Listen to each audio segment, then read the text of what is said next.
Let's start with 9/11 conspiracy theorists. They maintain that the Bush administration and presumably Pentagon officials, Rudy Giuliani and his administration, New York City police and fire department members, World Trade Center mechanics and janitors, airline personnel, the Clinton administration, and the Loch Ness Monster all conspired to fly commercial jets into the Twin Towers and their own Pentagon and plant explosives in those surrounding buildings, killing thousands of fellow Americans in order to pave the way for a possibly intractable war in the Middle East that would bring approval ratings for the administration to an all-time low.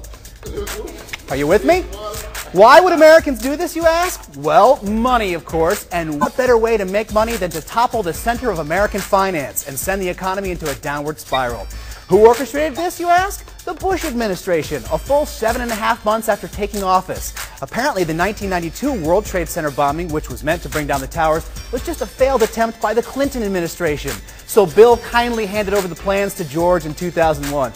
I just couldn't get this right. I couldn't get this done, buddy. You take it over, Georgie. Yes, it all makes perfect sense. Never mind the fact that government officials can't bone their secretaries without the world knowing. They clearly pulled the wool over our eyes on this one.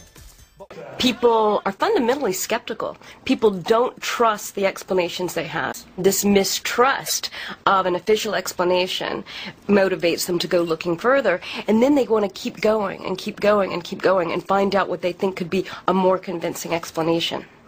Conspiracy theorists, like all sorts of theorists, take disparate facts and put them together. And what makes the conspiracy theorist a little bit different is they put the facts together in alternative ways that are tinged with a kind of paranoia. People hate thinking about, in a flash of an eye, terrorist bombers can come in and crash into the World Trade Center. They would rather see that, oh yes, there was always a system, there was always some overriding explanation that can let us make sense of the world.